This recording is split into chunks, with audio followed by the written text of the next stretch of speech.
Welcome to Prayer Points for the Harvest, a weekly communication designed to equip you to pray for the fulfillment of the Great Commission. This is Jonathan Soloria. In John chapter 15, verse 8, Jesus says, "By this is my Father glorified, that you bear much fruit, and so prove to be my disciples." John chapter 15 is best known for the allegory of the vine. Jesus describes himself as the true vine, his Father as the vine dresser, and his followers as the branches. As the branches abide in the vine, Jesus says, they bear much fruit. And in this particular verse, Jesus tells us what are the results of that fruit.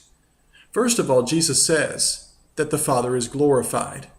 As we go forward and bear much fruit for God, he is the one who receives the glory.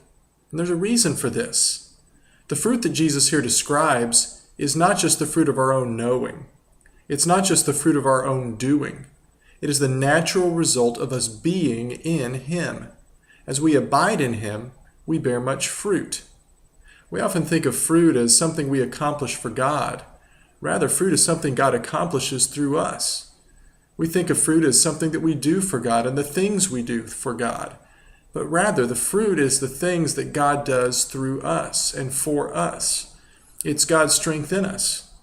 And so the natural result of this is that God receives the glory, not us.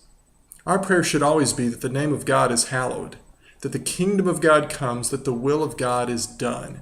And this happens as we produce fruit. But there's a second result, and that is our good.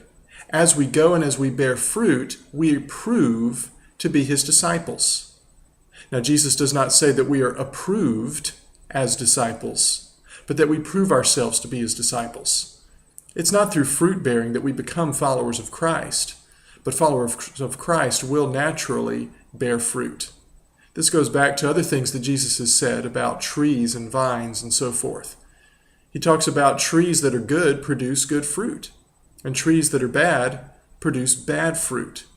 It all depends on what one is tapped into. As we connect more and more to Jesus Christ, the true vine, as God the Father more and more prunes out of our lives things that hinder growth, the natural result is fruit. And that fruit brings God glory. That fruit proves us to be his disciples. What is the fruit that Jesus has in mind in this passage? Well, first, he has in mind the fruit of Christian character, that we produce things like love and joy and peace, patience, kindness, goodness, faithfulness, gentleness, and self-control. These are the natural results of the Spirit controlling our lives. And as the Spirit controls our lives, we bear this kind of fruit. But the second kind of fruit is the fruit of another believer. As we abide in him, we lead others to abide in him. As we abide in him, we obey the command to go and make disciples of all nations. And as we go forward in the power of Christ, the natural result is other branches being grafted into the true vine, Jesus Christ. In this way, we extend God's glory. In this way, we prove ourselves to be his disciples. I encourage you this week as you pray for the harvest, that you pray that you would bring the Father glory. Pray that you would bear much fruit.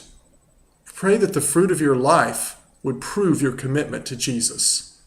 Pray that a part of that fruit would include new disciples, and thank God for the privilege of abiding in him.